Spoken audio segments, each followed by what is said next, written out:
Welcome to BPC news బులెటిన్ల ముందుగా headlines.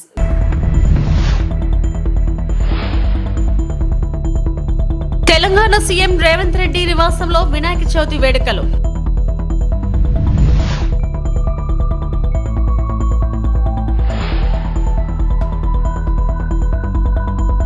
Vinayaka Chavithi పూజల్లో YS Jagan.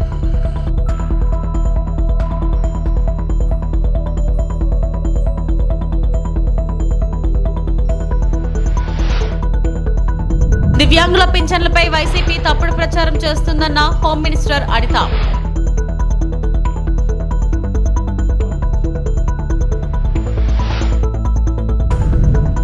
Tirumala శ్రీవారి సేవలో మంత్రి సవిత.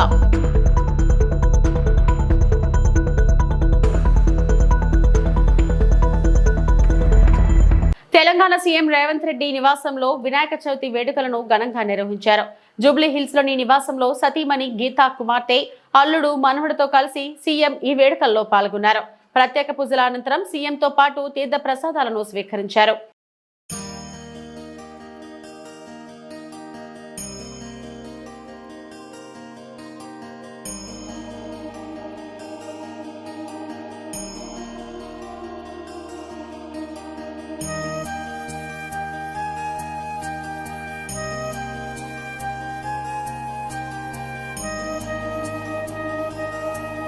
వైఎస్ఆర్సీపీ కేంద్ర కార్యాలయంలో బుధవారం వినాయక చవితి వేడుకలు ఘనంగా జరిగాయి. పార్టీ అధినేత మాజీ సీఎం వైఎస్ జగన్మోహన్ రెడ్డి గణనాథుడి తొలి పూజా కార్యక్రమంలో పాల్గొన్నారు. విఘ్నేశ్వరుడికి హారతి ఇచ్చి తీర్థ ప్రసాదాలు స్వీకరించారు. వైఎస్ జగన్ షెడ్యూల్ ప్రకారం బుధవారం ఉదయం విజయవాడ రాణికారి తోట వద్ద జరిగే వినాయక పూజల్లో ఆయన పాల్గొనాల్సి ఉంది. అయితే భారీ వర్షాల కారణంగా ఆ పర్యటన రద్దయింది. దీంతో తాడేపల్లి ఆఫీసులోనే జరిగే పూజలోనే ఆయన పాల్గొన్నారు. ఈ వేడుకలకు ఎమ్మెల్సీలు లేళ్ల అప్పిరెడ్డి, తలసిల రఘురాం, మాజీ మంత్రి వెల్లంపల్లి శ్రీనివాస్, దేవినేని అవినాష్ సహా పార్టీ నేతలు హాజరయ్యారు.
దివ్యాంగుల పింఛన్లపై విపక్ష నేతలు అనవసర రాద్ధాంతం మానుకోవాలని హోంమంత్రి వంగలపూడి అనిత సూచించారు. కొన్ని పెన్షన్లపై అనుమానంతో కొంతమందికి నోటీసులు పంపిస్తే వారు పెన్షన్లను తీసేసినట్లు కాదని వివరించారు.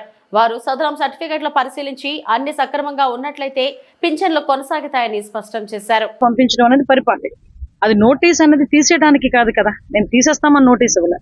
మీ దగ్గర ఏదైనా సదరన్ సర్టిఫికేట్ ఉందా లేదా, మీరు ఏంటన్నది ఒకసారి వచ్చి చెక్ చేసుకుని మాకు చూపించండి అని చెప్పేసి పంపించే వరకు పంపిస్తున్నాం. ఎక్కడైనా ఏది జరిగినా కూడా దానికి దీనికి లింక్ పెట్టి రాజకీయంగా చేసి దీనివల్లనే చనిపోతున్నారు, దీనివల్లనే సూసైడ్లు చేసుకుంటున్నారని ఒక రాజకీయ దుష్ప్రచారం చేయడానికి సాక్షి టీవీ, సాక్షి ఛానల్ రెడీ అయింది. దాన్ని పూర్తిగా తిప్పికొట్టే బాధ్యత మేము తీసుకుంటున్నాం. ఇటు అర్హులైన వికలాంగులు ఎవరికి కూడా ఎట్టి పరిస్థితుల్లోని పెన్షన్ తొలగింపబడవు. అది చాలా క్లియర్ గా సీఎం గారు చెప్పారు, మేము చెప్పాము, అందరం కూడా చెప్పారు. తిరుమల శ్రీవారిని మంత్రి సవిత దర్శించుకున్నారు. టీటీడీ అధికారులు మంత్రి సవితకు స్వాగతం పలికి దర్శన ఏర్పాట్లు చేశారు. అనంతరం ఆలయంలోకి వెళ్లిన మంత్రి స్వామివారిని దర్శించుకుని మొక్కులు చెల్లించుకున్నారు. తరిగొండ వెంగమాంబ భవనంలో అన్నప్రసాదాల నాణ్యతపై భక్తులు సంతోషం వ్యక్తం చేశారని మంత్రి తెలిపారు.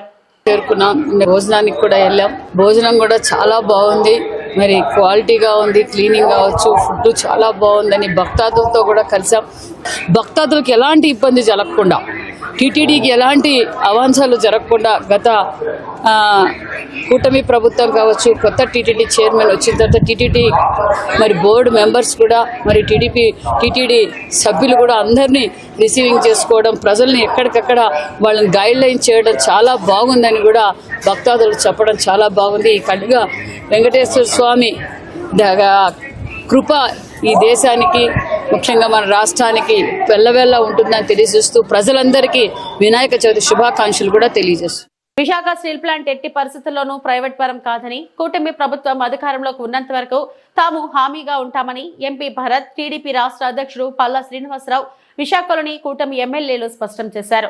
నిర్వాసితులు కొందరిని తొలగించినట్టుగా సమాచారం ఉందని, వారిని తిరిగి విధుల్లోకి తీసుకునేటట్లు చేస్తామన్నారు. ప్లాంట్ కు పూర్తి స్థాయి సీఎండీ, ఇతర డైరెక్టర్లను నియమించాలని ఉక్కు మంత్రికి చెప్పామని, త్వరలో అది నెరవేరుతుందన్నారు.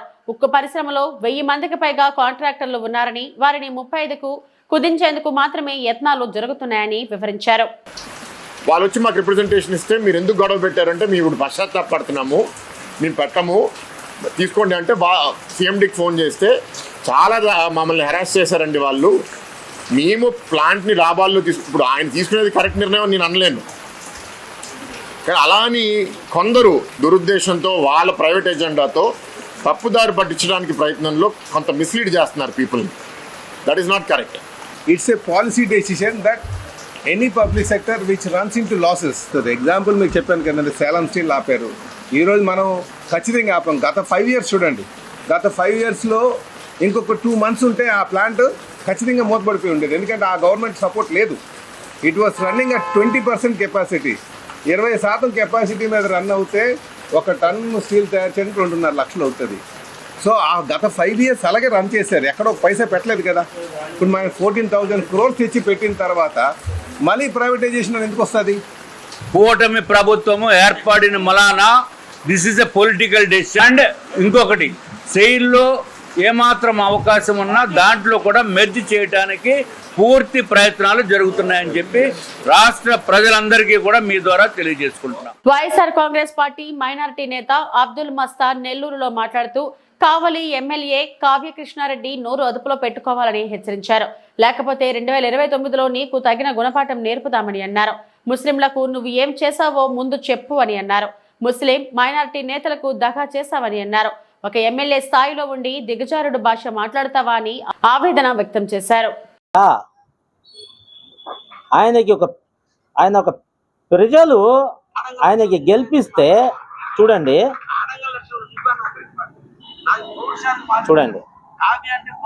ఆయన కూడా సంసారం నా గురించి మాట్లాడుతున్నారు.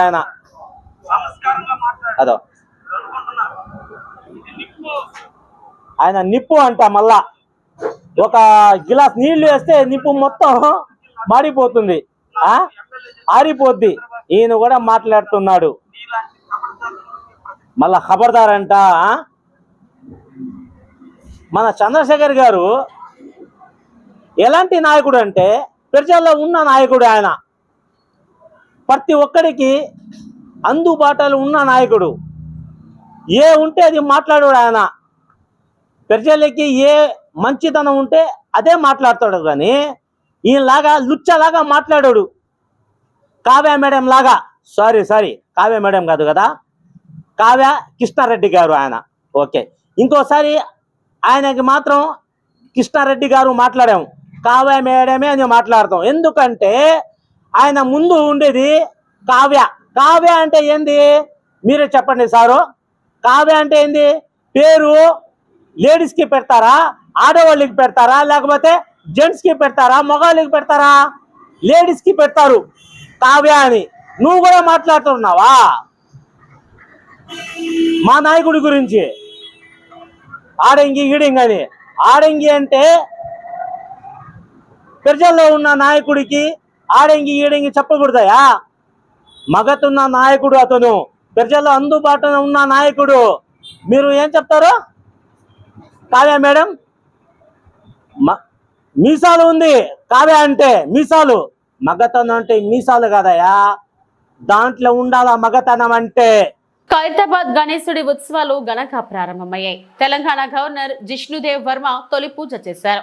కార్యక్రమంలో మంత్రి పొన్నం ప్రభాకర్, ఎమ్మెల్యే దానం నాగేందర్, కాంగ్రెస్ నేతలు పాల్గొన్నారు. వర్షం కురుస్తున్న ఖైరతాబాద్ బడా గణేష్ ను దర్శించుకునేందుకు భక్తులు పెద్ద ఎత్తున తరలివస్తున్నారు. ఈ ఏడాది స్వామివారు శ్రీ విశ్వశాంతి మహాగణపతిగా దర్శనమిస్తున్నారు.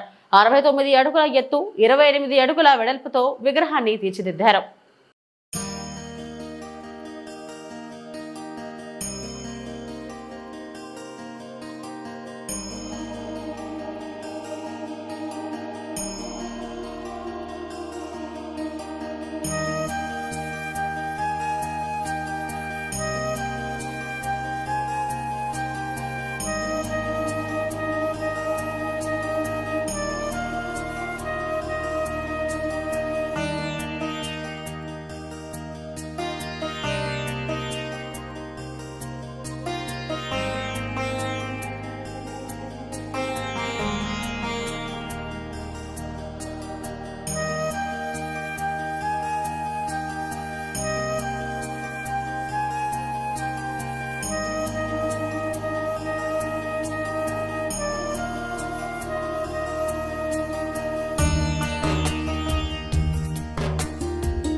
వినూత్నంగా ధర్నా రాస్తారోకో నిర్వహించడం జరిగింది.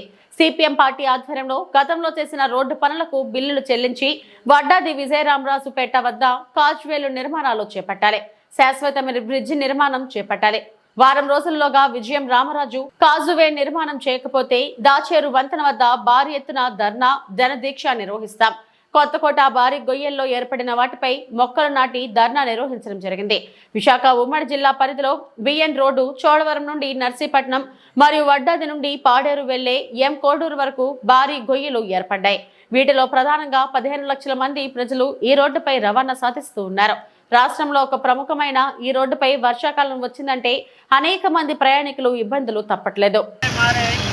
అదేవిధంగా గత ప్రభుత్వం ఈ రోజు నుండి ఎన్నో కష్టాలు పడి మేము అధికారంలోకి వస్తే ఈ రోడ్లు వేసేసి మిమ్మల్ని ఏంటంటే మన వచ్చుల్లో తయారీ అద్దాల రోడ్లలో చేస్తామని చెప్పేసి ప్రభుత్వం హామీలు ఇచ్చారు. కానీ ఆ హామీలు నిరంతరం నిమ్మకి నీరెత్తినట్టు అయిపోయింది. కానీ ఈ రోడ్లు మాత్రం నోతులు అనే మారిపోయి వడ్డాది జరిపించి కూలిపోయి రహదారులకు ఎంతో ఇబ్బంది కలుగుతుందని చెప్పేసి ఈ సభాముఖంగా తెలియజేస్తున్నాం. అదేవిధంగా సిపిఎం పార్టీ నుండి నిరంతరం పోట్లాడు చేస్తున్నా సరే ఎమ్మెల్యేలు ఎంపీలు కూడా రోడ్లు ఎక్కి చేస్తున్నారు. కానీ నిధులంటే తీసుకురావటం లేదని చెప్పేసి ప్రభుత్వాన్ని ఖండిస్తున్నాం. నిధులు ఇస్తే అధికారులు పనిచేస్తారని చెప్పేసి అధికారులు చెప్తున్నారు. నిధులు లేని మేము ఎక్కడ పనిచేయాలని చెప్పేసి అధికారులు చెప్తున్నారని చెప్పి ఈ సభాముఖంగా తెలియజేసుకుంటూ సిపిఎం పార్టీ అవకాశం ఇచ్చిన గోవింద్ గారికి హృదయపూర్వక ధన్యవాదాలు తెలియజేసుకుంటూ విరమిస్తున్నాం. వడ్డాది నుండి కాజ్వే నిర్మాణాలు పూర్తి చేసి శాస్త్ర బ్రిడ్జిలు ఇవ్వాలి. వడ్డాది వద్ద బ్రిడ్జి నిర్మాణం చేసి రోల్గుంట కొత్తకోట గ్రామాల్లో గొయ్యలు వెంటనే పోర్చాలి. ఎమ్మెల్యే గారు విజయరామరాజు బ్రిడ్జిని కాజ్వేని చూశారు. ఇప్పటికి 2 వారాలు అవుతుంది. అది నడకన అవుతుంది తప్ప కాజ్వే లేదు. దీనివల్ల 15 లక్షల మంది ఉన్నటువంటి జనాలు ప్రయాణికులు అనేక ఇబ్బందులు గురవుతున్నారు. ఎమ్మెల్యే గారు, ఎంపీ గారు, ముఖ్యమంత్రి గారు డబ్బులు తెచ్చండి. డబ్బులు ఇస్తే వెంటనే నిధులు గొయ్యలన్నీ కప్పేస్తారు, బ్రిడ్జిలు నిర్మాణం చేస్తారు. ఆ పని కాకుండా మీరు గొయ్యల్లో నిలబడి కూర్చున్నా రోడ్లు బ్రిడ్జిలు అవ్వవు. మీరు చేయవలసిన పని ఎన్నికల్లో మీరు చెప్పింది ఒకటే.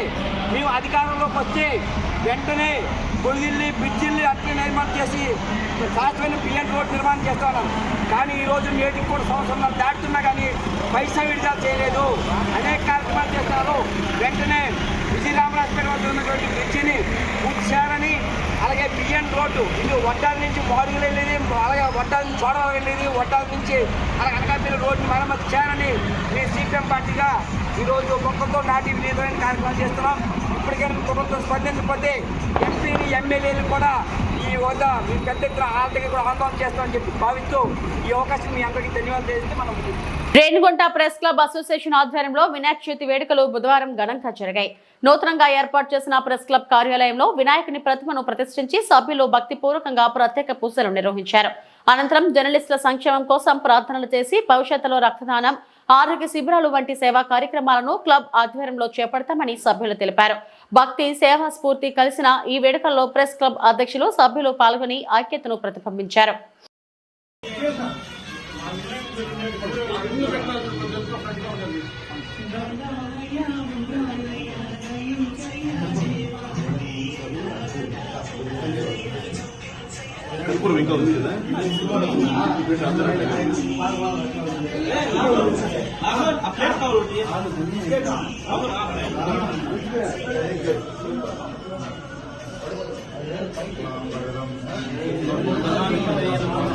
बोलो गणेश महाराज के जय, बोलो गणेश महाराज के जय, बोलो गणेश महाराज के जय, गणपति बप्पा।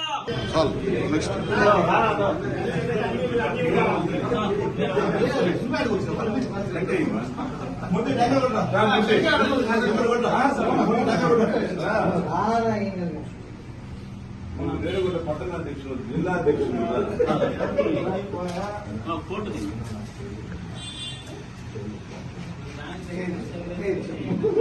పశ్చిమ గోదావరి జిల్లా నర్సాపురం మండలం సీతారాంపురం స్వర్ణాంధ్ర ఇంజనీరింగ్ కళాశాల విద్యార్థులు మట్టి వినాయకుడును తయారు చేశారు. కళాశాలలోని ముందుగా వినాయక చవితి వేడుకలు ఘనంగా నిర్వహించారు. కార్యక్రమంలో కాలేజ్ మేనేజ్మెంట్ సభ్యులందరూ కూడా పాల్గొని గణేష్ కు పూజలు చేశారు. పర్యావరణ పరిరక్షణను కాపాడుకునేందుకు విగ్రహాలు తయారు చేయడం జరుగుతుందని కళాశాల డైరెక్టర్ పులవర్తి వెంకటేశ్వరరావు తెలిపారు. ఈ సందర్భంగా ఆయన మాట్లాడుతూ కేంద్ర ప్రభుత్వం వినాయక చవితి సందర్భంగా పట్టణాల్లోని, గ్రామాల్లోని మట్టి వినాయక విగ్రహాలకే పూజ చేయడం వల్ల పర్యావరణం కాపాడుకోగలుగుతామన్నారు. గోదావరి నదులలో మట్టి విగ్రహాలు కలిపితే ఎటువంటి కాలుష్యం ఉండదని ఆయన తెలిపారు. ఈ పద్ధతి భావితరాలకు కూడా తెలియపరిచేలా ఉండాలన్నారు. ఈ కార్యక్రమంలో హెచ్ఓడి రామకృష్ణ, విద్యార్థులు పాల్గొన్నారు.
ओम देहि प्रसाद वेद पक्रमण तमम पदावक्ति यमावह देवन सज्जसंसा देवारा स्वाहाय नमोते शिवदेवनाभ्यो नमः समस्त धर्मोदारं समर्पयामि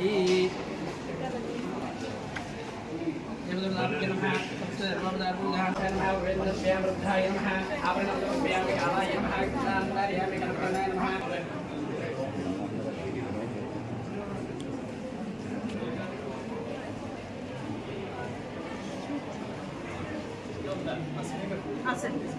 ప్రజలందరికీ ముందుగా వినాయక చవితి శుభాకాంక్షలు. మరి ఏదైతే మన కేంద్ర ప్రభుత్వం అదేవిధంగా రాష్ట్ర ప్రభుత్వం పిలుపు మేరకు పర్యావరణ పరిరక్షణ నిమిత్తం మట్టి గణపతులను మాత్రమే పూజించాలనే నినాదాన్ని పురస్కరించుకుని మన నరసాపురం మండలం సీతారాంపురం గ్రామంలో ఉన్నటువంటి స్వర్ణాంధ్ర ఇంజనీరింగ్ కళాశాల ఏఎంఎల్ డిపార్ట్మెంటు విద్యార్థులు మరియు స్టాఫ్ అందరూ కలిసి ఈ మట్టి గణపతుల్ని వితరణ చేయాలనే ఒక సదుద్దేశంతో సుమారు ఒక 2000 విగ్రహాలని వారు స్వయంగా తయారు చేసి వాటికి రంగులద్ది వాటిని ప్రజలకి ఉచితంగా పంపిణీ చేయడం జరుగుతుంది. మరి ఇలాంటి కార్యక్రమం చేయటం చాలా ఆనందదాయకం. మరి ఈ గణపతి నిమజ్జనం సమయంలో మనకున్నటువంటి ఈ సహసిద్ధమైనటువంటి నదులు, చెరువులు ఇవన్నీ కలుషితం అయిపోతాయనే ఉద్దేశంతో రకరకాల రంగులు, ప్లాస్టర్ ప్యారిస్ వాడినటువంటి విగ్రహాలను వాడొద్దని అనేక సంవత్సరాల నుంచి తెలియజేయడం జరుగుతుంది. ఈ సంవత్సరం ఈ నినాదాన్ని ఎక్కువగా మన నరేంద్ర మోడీ గారు తీసుకొచ్చి ప్రజలందరినీ కూడా ఇందులో మమేకం చేస్తూ మన యొక్క పర్యావరణాన్ని పరిరక్షించుకునే భాగంగా తీర్చిదిద్దడం జరిగింది. అసలు యాక్చువల్గా ఈ గణేష్ నిమజ్జనం ద్వారా మనకు చేకూరవలసినటువంటి మేలు ఎందుకంటే వివిధ రకాలటువంటి పత్రాలు, పుష్పాలు, పళ్ళు తీసుకొచ్చి పూజించడం ద్వారా తద్వారా వచ్చేటువంటి వనమూలికల యొక్క ప్రభావం మనకి చెందాలనేటువంటి సదుద్దేశంతో ఆనాడు ఋషులు ఈ వినాయక చవితి జరుపుకునేటువంటి కార్యక్రమాన్ని నిర్వహించడం జరిగింది. మరి ఇదే వినాయక మండపాలు ఎక్కువ పెట్టడం అనేది స్వతంత్ర సమర పోరాటంలో బాలగంగాధర తిలక్ గారు ఆ రోజున ప్రజలందరినీ ఒక చోట చేర్చడం కోసం ఈ గణేష్ మండపాలు పెట్టడం, ఇరువుగా పూజలు జరిపించడం చేయడం జరిగింది. తద్వారా ప్రజలందరూ కూడా ఒక చోట చేరి వినాయక నిమజ్జనం పూజ సందర్భంగా కూర్చుని ఆ డిస్కషన్లోనే స్వతంత్ర సమరయోధులు ఎలా మనం స్వతంత్రాన్ని సాధించుకోవాలనేటువంటి విషయాలను చర్చించుకోవడం కూడా జరిగింది. కాబట్టి ఈ గణేష్ ఉత్సవాలకి అయినటువంటి ప్రాధాన్యత ఉంది. ఆ ప్రాధాన్యతను మనం జరుపుకుంటున్నాం. తద్వారా రావాల్సినటువంటి ప్రతిఫలాన్ని పొందలేకపోతున్నాం. కాబట్టి మనందరం కూడా మట్టి వినాయకులు మాత్రమే పూజించి మరి వివిధ రకాలటువంటి పత్రి మరియు పుష్పాలతో భగవంతుని పూజించి తద్వారా వచ్చేటువంటి మేలుని మనందరం పొందాలని, భావితరాలకి మంచి వాతావరణాన్ని అందించాలని మీకు అందరికీ తెలియజేసుకుంటున్నాను. జై హింద్. ఇవి ఇప్పటివరకు నా బుట్ అప్డేట్స్. నమస్తే.